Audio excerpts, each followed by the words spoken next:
Hi everybody, Paul Elam here with an ear for men. Today's talk is about a recent unlikely article from the Daily Telegraph by Corinne Barraclough.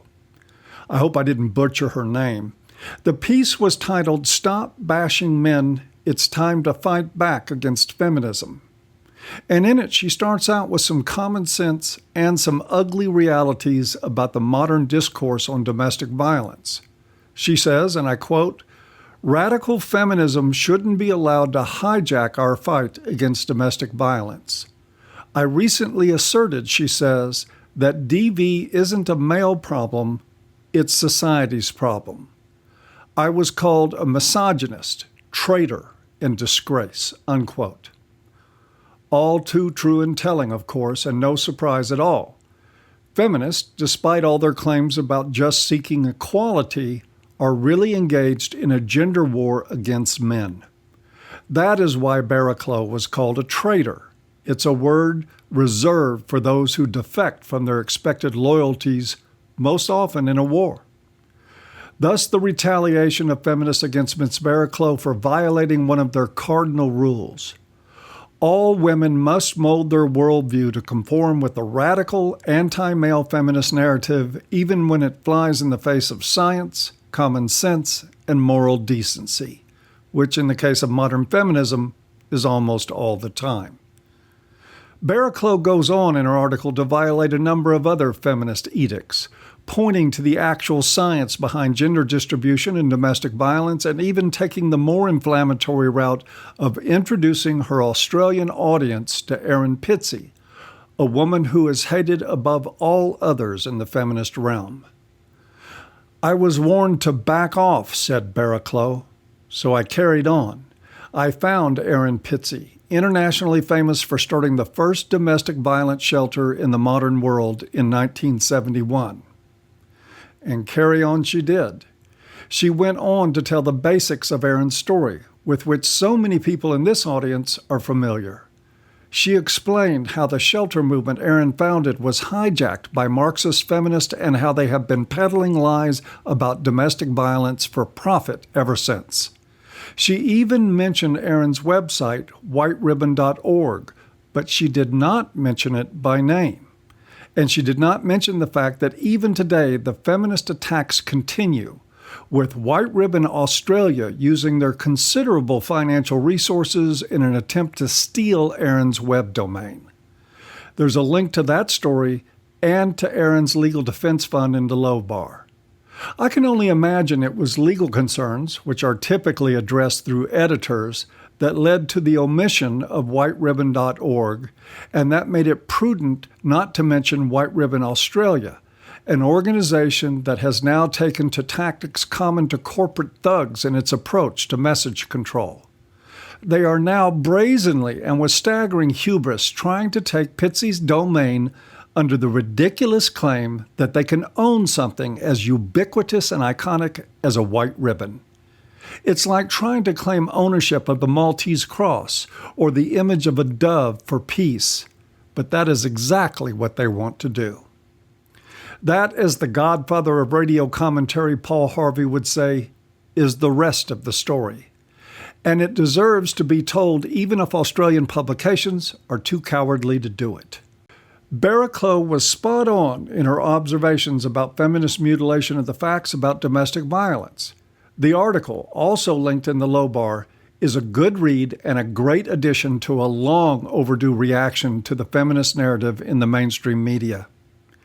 But there was one mistake I will point out with all respect to Barraclough, who said, and I quote, "Clearly feminism only cares about women who agree with their agenda," unquote. Actually, feminists, particularly the avaricious and corrupt kind that run White Ribbon Australia, don't care about anything but money and control. They gladly use both men and women who have been brainwashed into their worldview as useful idiots, but I would not confuse that with caring. Organizations like White Ribbon Australia care about millions of dollars they rake in and lavish on themselves every year. They don't care about male victims of domestic violence or their children or about getting help and rehabilitation to female perpetrators. They don't even care about female victims except to the degree that their bruises and cuts inspire donors to dig much deeper than they would for men. The setup for that is not entirely on White Ribbon Australia. When Erin Pizzey examined her research and the findings of other experts, she quite naturally, and based on the facts, set about to fund men's shelters. As she told us at ICMI 16 in London, not a single donor who had been so gung-ho to help abused women would ante up a single penny for assisting men in trouble. Human nature dictates that we rescue women, even those who do not need rescue, while we turn instantly callous and indifferent to the suffering of men, even when that indifference takes a toll on their children. The people at White Ribbon Australia are well aware of this empathy gap and have exploited it for profit. And now they are trying to legally bully an old woman in a wheelchair to protect their golden egg. That's what White Ribbon Australia cares about, and nothing else. Oh, by the way, as has happened before, there's a good chance that this video will be blocked from viewing in Australia. When that happens, please be advised we will upload it to our servers at A Voice for Men, where all people who want to will be able to view it. Feel free to mirror it on your channels as well. There's a lesson in this, particularly for men. There are many of you in my audience who have endured a great deal of abuse at the hands of women.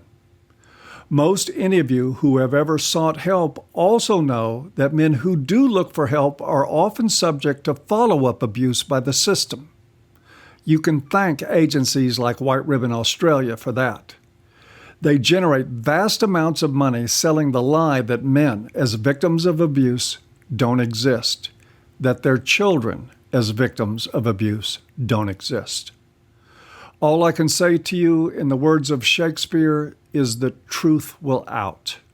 We have seen the beginning of how real that is in the media these days, with more and more risk-taking by people like Barraclough and others.